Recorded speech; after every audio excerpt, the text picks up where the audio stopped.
Moin bei kugelbahn.de. Eigentlich wollte ich einen schönen Einstiegsgag mit diesem Aufkleber hier machen. Durch zeitliche Verwirrungen hat sich das leider erledigt. Darum schauen wir uns ganz normal und seriös in diesem Video das Extension Set Interaction an für Gravitrax Power.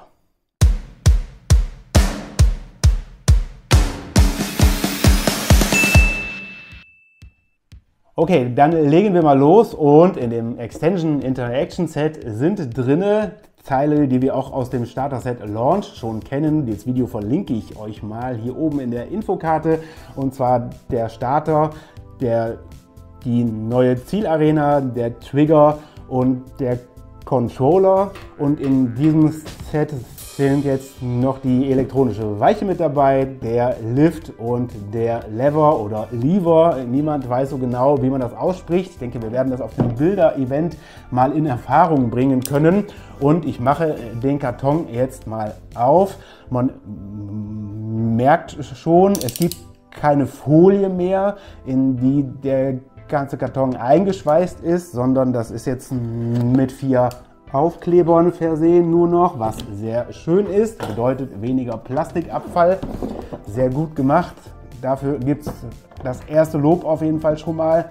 Und jetzt machen wir das Set mal auf, und als allererstes kommt uns hier ein Bedienungsanleitungsheftchen bzw. die Aufbauanleitung entgegen, aber das dürfte nicht allzu schwer sein, da müssen wir nicht großartig reingucken. Elektronische Geräte haben halt immer einen Warnhinweis auch mit dabei, das braucht auch nicht wirklich jemand. Hier ist so eine Informationspapptäfelchen, da muss ich jetzt erstmal gucken, hier ist eigentlich nur die Anleitung, wie diese Farbkanäle eingestellt werden und arbeiten müssen, aber auch das ist nicht allzu schwierig, das hebe ich aber mal etwas sorgfältiger auf als das Teil eben. Und hier ist der Inhalt des Paketes jetzt drin, der Starter, so wie wir ihn aus dem Starter Set Launch auch schon kennen. Ich halte den mal in die Detailkamera hier ein bisschen rein, ist ja schon bekannt das Teil, ebenso die Zielarena. Hier suche ich jetzt noch gerade das grüne Einlageplättchen, was ich gerade nicht sehe. Ach doch, hier liegt es in dem Extrakasten drin. Die wird so da reingeklappt und dann kann man das in den Starter wieder mit reinschütten, in die Kugeln wieder in den Starter reinschütten. Und dann ist hier ein Trigger, so wie er auch aus dem Starter Set Launch schon bekannt ist. Hier ist ein weiterer Trigger. Beide haben dieselbe Funktion, auch wenn sie etwas verschieden aussehen, macht aber keinen Unterschied. Weiterhin der Controller kennt man auch schon aus dem vorherigen Video. Und jetzt kommen wir zu den neuen Teilen. Einmal der Elevator, der Lift für Gravitrax. Den werden wir uns dann auch noch im Detail ansehen in einem separaten Video nochmal, weil ich den mehr und ausführlicher testen möchte. Dann die elektronische Weiche ist hier, die ist sehr hoch gebaut, aber so ein Servomotor, der dann drin sitzt, braucht halt Platz, und so ließ sich das Teil möglicherweise gar nicht sehr viel niedriger bauen, denn irgendwo muss ja auch die Batterie noch verstaut werden, oder die 2 sogar scheinbar sind hier drin, werden wir gleich sehen, und so sieht die elektronische Weiche aus, die man auch so ein bisschen hin und her bewegen kann, sollte man wahrscheinlich aber nicht tun. Und last but not least die elektronische Kaskade oder auch Lever genannt oder Lever. Da fehlt jetzt ein Gewicht drin, was hier noch liegt und das dann noch hier reingedrückt werden muss. Ich hoffe, ich breche jetzt nichts ab dabei. Ne, so hält es. Das wird wohl während dem Transport rausgefallen sein, ist aber kein Problem. Das sitzt eigentlich ziemlich fest da drinnen, sollte also kein Problem sein. Ich setze es in alle Teile die Batterien rein, und dann schauen wir uns das nochmal ein bisschen genauer an, wie das mit den Farbkanälen so alles funktioniert. Eins noch, dieser Einlagenkarton hier liegt auch noch was drin, das hatte ich ganz vergessen, ist aus Pappe, also auch kein Plastikmüll, der hierdurch anfällt. Und darunter, dieser Karton hier scheint beim Transport etwas zerwirbelt worden sein, sind noch die beiden Anlaufsteine für den Elevator und für den Lever, Lever, wie auch immer man das aussprechen mag. Gravitrax Power, der Name ist Programm. Man benötigt natürlich Strom für die einzelnen Teile und dafür braucht man Batterien, beziehungsweise am besten sind noch wieder aufladbare Akkus geeignet in der Größe 3 AAA und die Batteriefächer der einzelnen Teile befinden sich jeweils auf der Unterseite, außer beim Elevator, da befindet sich das an der Seite selber und hier beispielhaft an dem Lever werde ich jetzt mal die Batterien reinsetzen, ist eigentlich kein Problem, man braucht nur einen Kreuzschlitzschraubenzieher, um die kleinen Schräubchen da rauszudrehen, Batteriefach auf, Batterie rein und dann hinterher einfach wieder alles zuschrauben.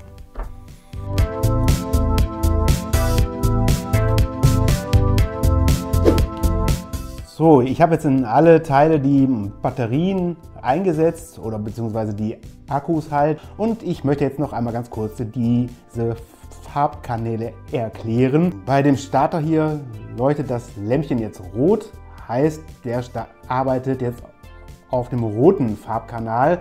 Drücke ich jetzt hier auf dem Controller den roten Knopf, dann löst der Starter aus. Wenn es eine Kugel drin liegen würde, würde die Kugel halt auf Knopfdruck rausfallen.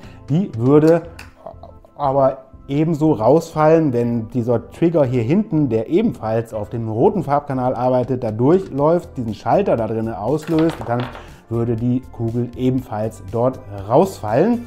Und dasselbe wäre bei diesem Trigger hier, wenn ich den jetzt mal auf grün weiter schalte, vom blauen Farbkanal auf den grünen Farbkanal und rolle die Kugel dadurch, dann stellt sich die Weiche um.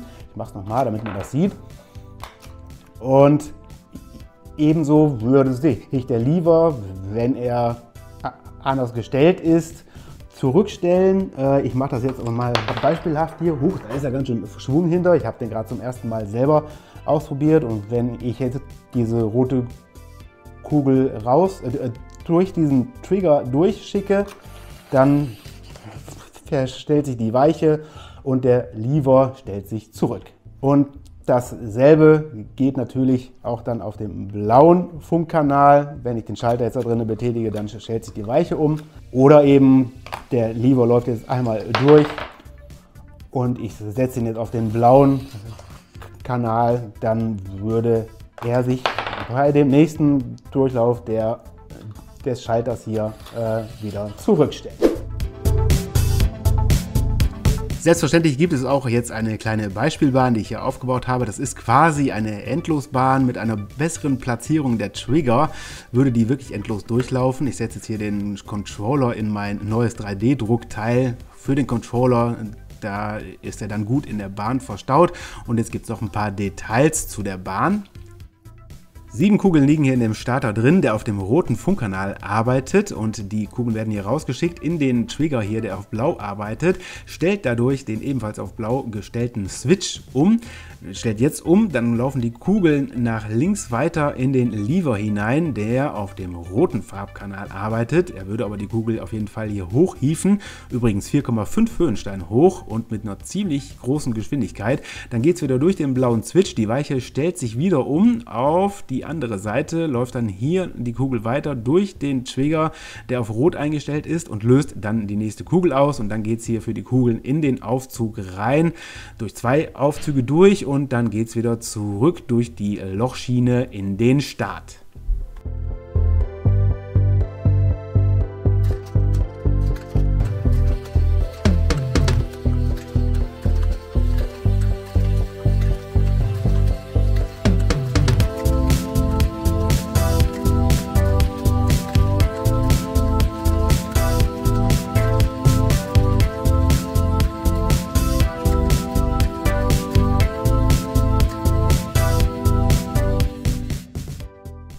Der Lever sieht nicht unbedingt gut aus, finde ich, aber er ist eine sehr, sehr nützliche Erweiterung für Gravitrax, denn stellt man diesen Modi hier auf die weiße Lampe, dann arbeitet der auch vollkommen autonom, sprich er bringt die Kugel nach oben und stellt sich direkt danach vollautomatisch zurück und wartet auf die nächste Kugel.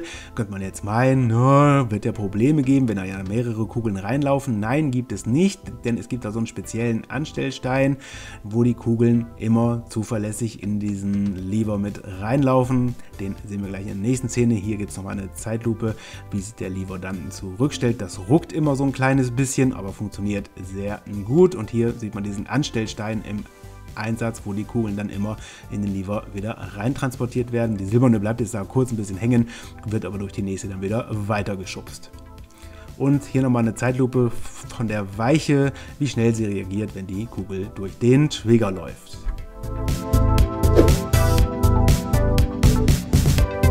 Zum Schluss des Videos brauchen wir natürlich ein Fazit, wo wir die Frage beantworten müssen, lohnt sich Gravitrax Power? Und ich würde sagen, ja.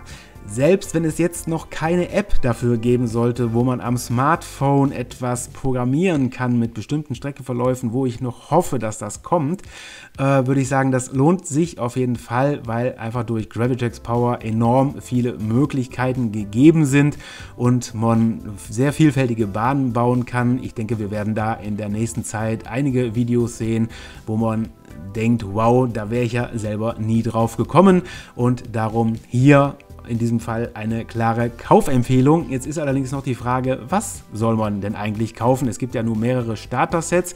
Der Elevator und der Lever funktionieren auch ohne Gravitrax Power zu haben. Diese sind auch einzeln erhältlich, und ansonsten gibt es das Starter-Set Launch und diese Erweiterung Interaction hier. Es wird auch später noch ein Starter-Set XXL geben, was dann diese Interaction-Erweiterung mit dem normalen Starter-Set Launch quasi koppelt. Die habe ich bereits bestellt und werde sie dann auch vorstellen.